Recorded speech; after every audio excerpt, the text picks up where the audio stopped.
What's up everybody and welcome back to the channel. So this is the second supplementary video to my EOS R5 tip number 56 video where I looked at the capabilities of using FTP and FTPS in the camera. So in that video I talked about what you had to do to set things up in the camera, but I didn't really talk about any of the computer side of things. So in this video I'm going to focus on the computer side of things. Well, this is the second part of focusing on the computer side of things. Specifically, I'm going to talk about the FTP server software that I used for all of the testing that I did in my previous video or in that video, as well as how to get it set up and running from a sort of first principles ground up kind of perspective. Now, if you were going to do FTPS, I did talk about certificate creation in the previous supplementary video. I will put a card to that. Where is it? Up here somewhere, so that you can go back and check that out, how to create the FTPS certificates. So let me talk really briefly about what I was looking for when I went into this project when it came to an FTP server. So put simply, I wanted something that was pretty simple. A lot of FTP servers are obviously they're intended to provide a service that's available sort of to the public and to the whole world. So they are designed to be a long-running service. They tend to have a lot of complexity and configuration, and I was really looking for something that was much simpler than that. I also wanted something that was pretty lightweight. I didn't want to have to jump through, have a huge program running all the time for this stuff. On top of that, I wanted something that was easy to configure. So again, providing a service entails generally a lot of complexity in the configuration of the software, and I really didn't want to have to deal with all of that. And of course, the final thing that was sort of icing on the cake was something that was portable, or at least didn't require being installed as a system service so that it was easy to bring up and tear down. So I went around digging and looking at various FTP packages, and well, I couldn't really find anything that really worked for this. Until I was talking to a friend of mine who is a cloud architect and way better computer endy of things than I am. And he said, knowing that I use Python for like anything that I can possibly use the Python programming language for, why not look at PyFTPDLib? And I didn't even know there was a Python FTPD library server thing. He sent me a link to it, and I went and checked it out. So that's what I ended up using, PyFTPDLib. It is a fully implemented FTP server written entirely in Python.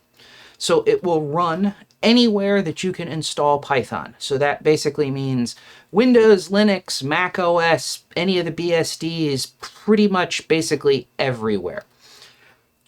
Windows is a little tricky because you have to install Python and kind of a bit more complicated, but Mac OS, you've already got Python installed. Linux, it's already installed. All you have to do is install the module or the Python PyFTP library, and it is ready to go. It's also not a long-running service. It is a library for a programming language that can be run as a standalone thing, so it spins up and down as you need it instead of being this big, bulky, system. Configuration is dead simple. It couldn't have been easier, and in fact, it's so amazingly simple that pretty much anybody can do it and have something that's workable. And on top of that, it can be extended to support FTPS, which was ultimately where I wanted to go with all of this, so the secure encrypted FTP. Well, while you can't do that quite from the command line, you can do it with a pretty simple script, Python script that really reads more like a configuration file than anything, and the script necessary to do that is provided by the developers of PyFTPDLib, so you can just download it and make a few changes, and you're ready to go. Now, I am going to make a note, if you are familiar with Python, there was one problem that I ran into this whole thing, which was virtual environments. So Python has, if you're not familiar, Python has the ability to sort of create a package in an area that is separate from all of the rest of the Python stuff on your system. They're called virtual environments. PyFTPDLib worked fine in virtual environments, but PyOpenSSL didn't. I think it's a problem with not having the SSL binaries or libraries in the right path that it's looking for. I didn't bother trying to troubleshoot this. I just installed the package as a package for my whole system. So installation, super simple. If you have Python already installed, Python 3 is what I use because it's currently pretty much the standard for Python. And you install PyFTPDLib simply by running pip3 install PyFTPDlib. If you want the Open SSL support, which I do, you also need to install PyOpen SSL. This is the command line for this. Hit enter. It will download and install the packages for the thing, and I can check if I do pip3 list that PyFTPDlib and PyOpenSSL are installed. So that's installation. That's all you need to know. So let's talk about getting a simple FTP server set up and running. So, simple FTP server using PyFTPDLib is started running Python 3 -m PyFTPDLib. And if you hit enter, you now have a super simple Python FTP read-only server available with anonymous access running on your computer. Now, of course, read-only is not really useful in the context of being able to try and send files to it from your camera. We want to be able to write. So we can add that by simply adding the -w argument to the end of the command line. And now we have an anonymous user with write access. Now, of course, you will notice that there is a warning there that the anonymous user has write permission. And that's obviously not a good thing if you're looking for security. So to talk through what's going on here super briefly, the -m PyFTPD or Python 3 -m PyFTPDlib tells the Python interpreter on your computer to run the module PyFTPDlib. The -w enables write support, and it's an argument that the Python FTPDlib supports. With no other things provided or no other information provided, it allows anonymous access because you haven't configured any kind of username or anything like that. And the server will start on port 2121 if you're running it as an unprivileged user. So if you're not using sudo or running as root or administrator on Windows or whatever, then you won't have access to running on port 21, so it starts by default on 2121. Now, this is not a problem for the cameras because the cameras can connect to a server on any port that you want. Now, at a minimum, if you're trying to make this at least reasonably intelligently oriented or orchestrated, you will want to use a username and password to control access. If, ideally, of course, everything would be encrypted, and we'll get to that, but like if you're just running this on a local network and you want to be able to transfer very quickly stuff from your camera to your computer over FTP, you might not necessarily feel that everything needs to be encrypted for that and to go through all those hoops.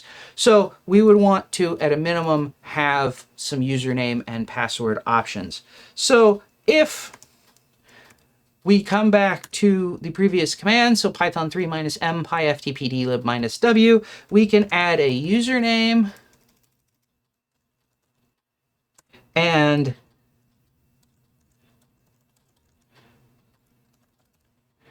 password that is accessing to the server by simply adding the argument -u and the username -P and the password. You do have to use the capital P. Lowercase p changes the port number the server runs on, so you need to remember that it's capital P for password. And now you have, this is a Python, purely Python FTP server. There's no encryption involved, running on port 2121 on your computer's IP address, whatever that happens to be, with the requirement that users log in with the username and the password 1233 in this case. Okay, so let's talk about FTPS, because if you're going to be doing Python transfer or FTP transfers over anything more than just the local network, you really do want to have it encrypted so that your passwords are at least kept protected, never mind having the data kept protected and not available in plain text to anybody who has the ability to see what's being transferred. Now, as I said, the Python FTPD server people have a script for that, which is available here at python.ftpdlib.readthedocs.io/ a bunch of things. I will put a link to this in the description. You can actually, or what you will actually probably want to do is click where it says source code, which will take you to GitHub, and then you can download it by clicking on the raw link here. So I have already not downloaded it, so I'm going to just grab it and open it, and let me bring that up here, and we'll walk through the script so I can explain what's going on and you make what changes you should make. Now, from a security perspective, you should not do what they're kind of doing here. So what they're doing is putting your certificate and key file in the same directory as the Python script that is running the server. This isn't necessarily bad as long as you don't also ever run your FTP server in the same directory as the script. So what I would recommend doing, and this is what I've done on my machine, is I've created a binary directory or a bin directory in my home directory. This is on Mac OS, and I've added that to my path. So it's the last option, user JSON bin, in that line. And I will run the script out of there when I have made the changes that I need to make to enable the things and make it work the way I want to make it work. So all of this stuff up at the top are comments that are there to tell you what's going on and how things work and what you need to do, and the copyright for who wrote the script. The next four lines here, starting with import OS and the from Python FTPDLib whatever import, are Python commands telling the script how to load the module. So this is basically the equivalent to what we were doing when on the command line when we typed -m PyFTPDLib. This is the script equivalent, or the in the script equivalent of doing that. The next line here configures where the script will look for the cert file. And this is the certificate, your TLS certificate and key that you generated in using however you generated it. If you use my last video, it will be the TLS key cert, or it'll be through XCA and exported as I showed in that video.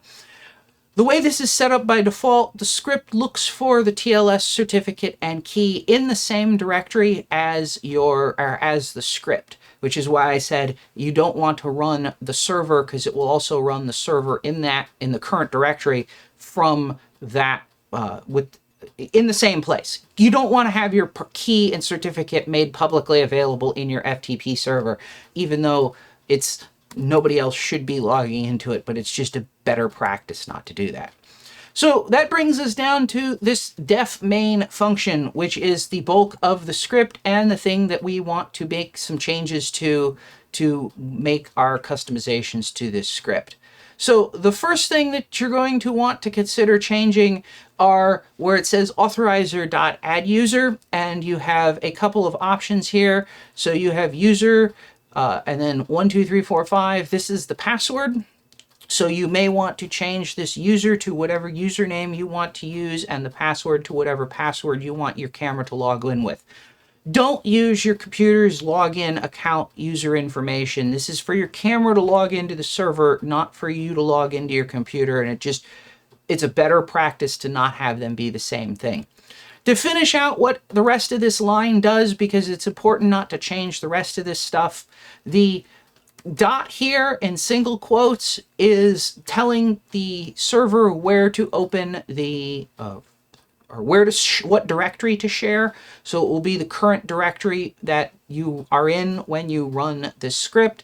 And the perm equals with a whole bunch of letters behind it tells the server what permissions should be enabled. So these are all of the permissions that are supported for reading and writing that you need, so you have basically full access and control.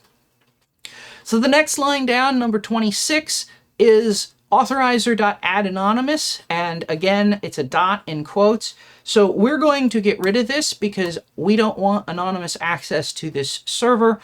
That line there does sets up an anonymous read-only user in the same directory as the script is being run into, so dot is the current directory.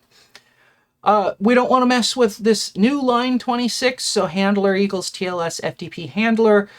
Same thing here, handler.cert file equals cert file. So cert file is the results of this line up here, and basically that is going to configure the server to look for the keycert.pem file in the same directory that it is running in.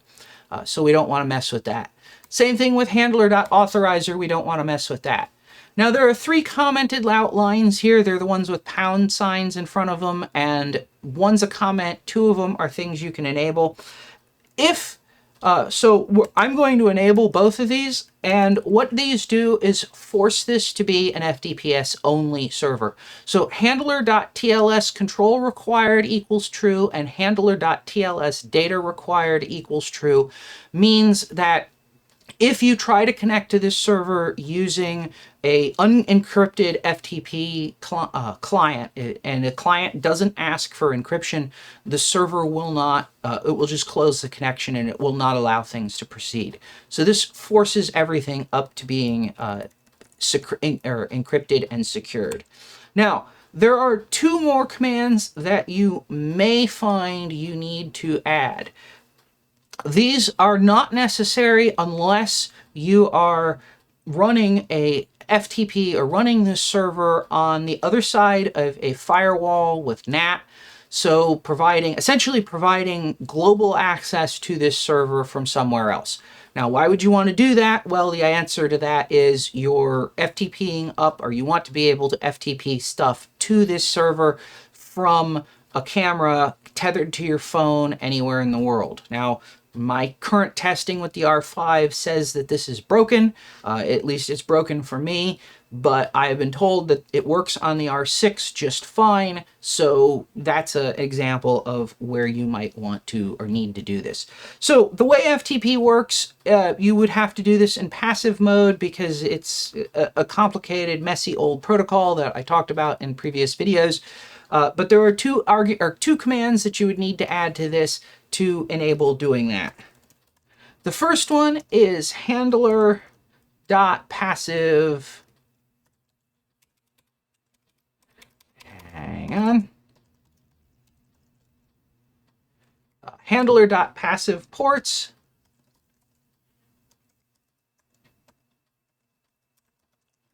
And I'm just picking a range of 65,000 to 65,100. This is necessary because, again, if you're doing passive FTP through a firewall, you will need to be able to configure the firewall to know which ports it needs to forward to the FTP server. This is how you configure that. So you would say this would open, or this would tell PyFTPDLib running, the server running on it from this script, it would tell that to use ports 65,000 to 65,099. It doesn't actually use 100 as its passive FTPD ports. So you would forward those on your firewall in addition to port 21 or 2121 or however you wanted to do that.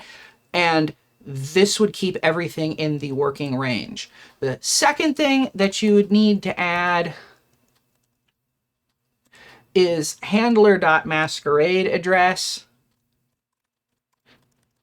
And this is going to be handler.masquerade address equals a quoted string that's the IP address of your external connection.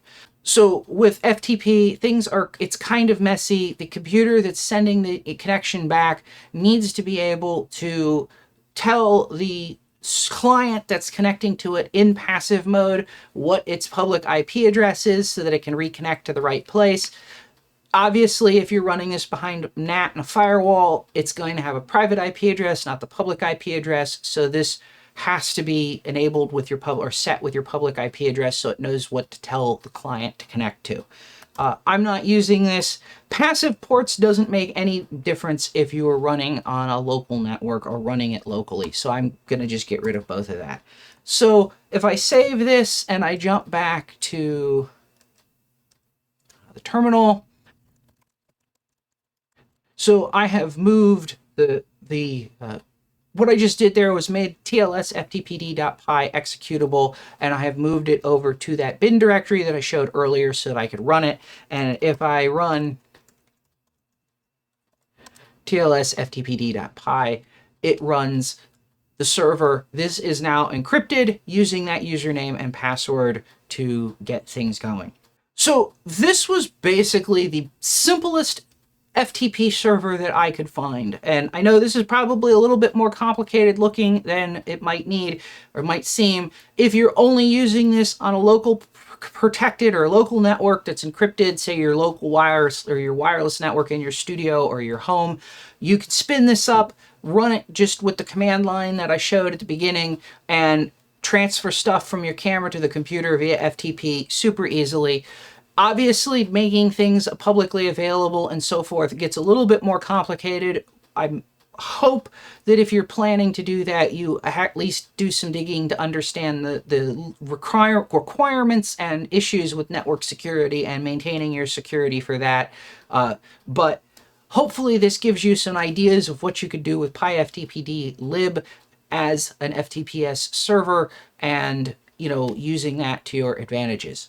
So if you found this useful or at least interesting, let me know by hitting that like button. If this kind of thing seems like it might be your kind of thing, please consider subscribing if you're not already. And as always, thanks for watching, and I'll see you next time.